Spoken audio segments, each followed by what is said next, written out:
Ya, boleh.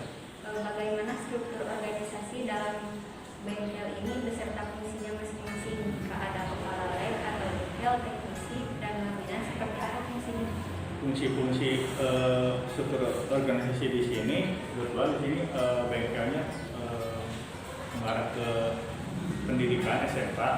Jadi struktur organisasinya di sini membawahi kepala bengkel, kemudian kepala program sepeda motor, kemudian itu lagi domain yang melihara alat-alat praktek di sini.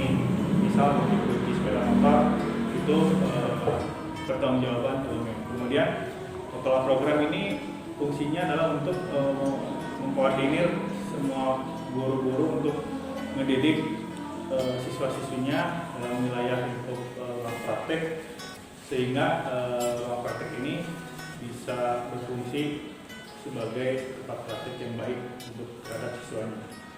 Kemudian yang terakhir adalah kepala bengkel di sini ya.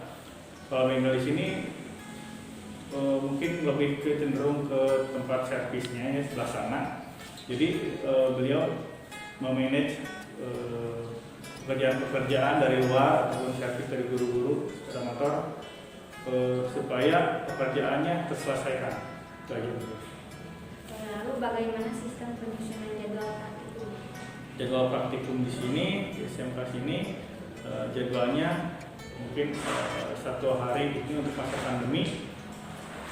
Jadi satu hari itu cuma setengah kelas, ya, persis setengah kelas sekitar 15-16 siswa. Jadi jadwal satu ruangan itu sekitar 15 orang. Kemudian jadwalnya pun dari jam 7 sampai jam 9 pagi, cuma 2 jam. Kemudian praktiknya ini dilakukan Senin sampai hari Jumat. Jadi kok mengapa letak bengkel ini berada di sini? Letak bengkel di sini mungkin dari aturan yayasan SMK di sini. Jadi mungkin tempatnya lebih jauh dari kelas, karena kalau misalkan motor praktek itu kan bunyi bising dan sebagainya, sehingga kelas yang lain, waktu belajar yang lain itu terganggu, sehingga letaknya agak berjauhan dari ruang kelas. Bagaimana sistem pengadaan alat dan bahan praktikum? Dan pengadaan kita alat dan bahan praktikum itu didanai dari dana BOS, dari dana sekolah. Itu biasanya pengadaannya setiap setahun sekali ataupun setiap menjelang ujian. Itu kita yang mengajukan alat-alat ke sekolah praktik. Lalu misalnya terjadi kecelakaan, bagaimana prosedur penanganan? Prosedurnya ya, prosedur untuk SOP untuk menangani kecelakaan ya, atau misalkan disebut prioritas keselamatan. Langkah pertama mungkin kita ada tempat alat pengobatan, kemudian ada UKS-nya juga di sekolah.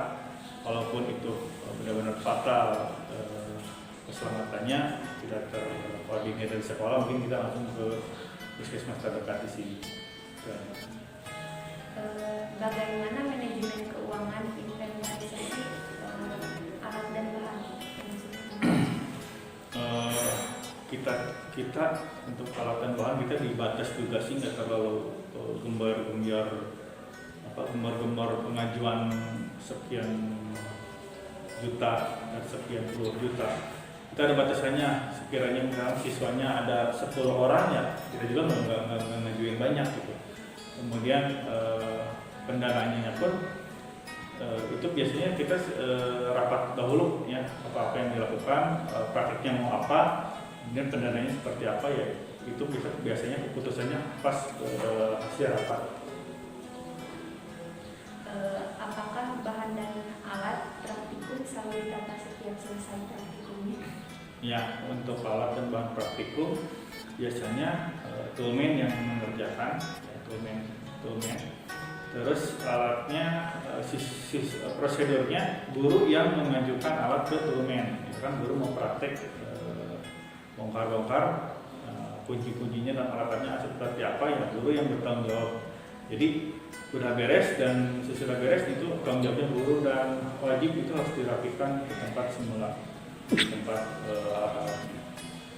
Kemudian apakah kelayakan peralatan di bengkel selalu dipantau oleh pengelola?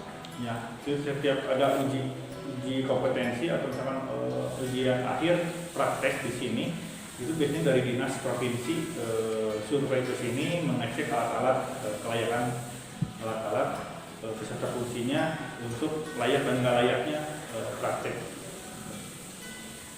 Apakah alat yang digunakan semisal praktikum selalu dibersihkan? Ya itu mungkin pertanyaan nggak asing ya, mungkin dari siswa dan guru-guru itu dari peraturan sekolah wajib sekali untuk kebersihannya, dari mulai peralatan yang tadi bilang, kemudian ruangannya pun harus bersih, rapi biar nyaman lah siswa. Kemudian apakah ada laporan secara periodik mengenai kerusakan alat? Itu kita laporan setiap 6 bulan sekali, atau 2 kali laporan alat sudah praktek, sudah biasanya sudah UKK uji kompetensi kalian, itu kita laporkan inventarisir alat mana-mana aja yang rusak dan yang masih bisa dipakai dan harus diganti. Itu biasanya dilakukan setiap 6 bulan sekali. Kalau misalnya alatnya rusak oleh siswa gimana? Nah, kalau alatnya alatnya rusak oleh siswa, kita ngebebanin siswa sih, karena itu balik lagi ke gurunya yang mengajarkan bagaimana caranya menggunakan alat tersebut. Kalau misalkan siswanya merusak alat dan sebagainya, ya kita nggak terlalu bebanin harus ganti dan biayanya nggak terlalu bebanin ke siswa. Mungkin nanti tahun depan kita ngajuin lagi alat seperti itu. Kemudian apakah alat bengkel akan diperbaiki dengan masih bisa diperbaiki? Alat dan bengkel diperbaiki.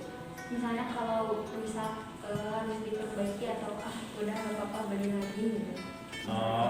Alatnya, kalau misalnya alatnya masih bisa kita perbaiki, ya kita perbaiki. Contoh di battery sepeda motor, pompanya nggak jalan, rusak. Mungkin daripada kita beli sekian juta, yang kita beli cepatnya aja, sil-silnya kita ganti. Jadi intinya alat-alat rusak itu ya kita langkah pertama kita coba perbaiki dulu. Kemudian alat yang digunakan dalam praktikum selalu dicatat. Ya, itu wajib dicatat. Jadi setiap ada alat yang keluar itu ada bukunya di ruangan domain, itu wajib mencatat apa-apa aja, tanggal prakteknya, kemudian alatnya apa aja, kemudian penanggung jawab itu gurunya siapa, itu dicatat.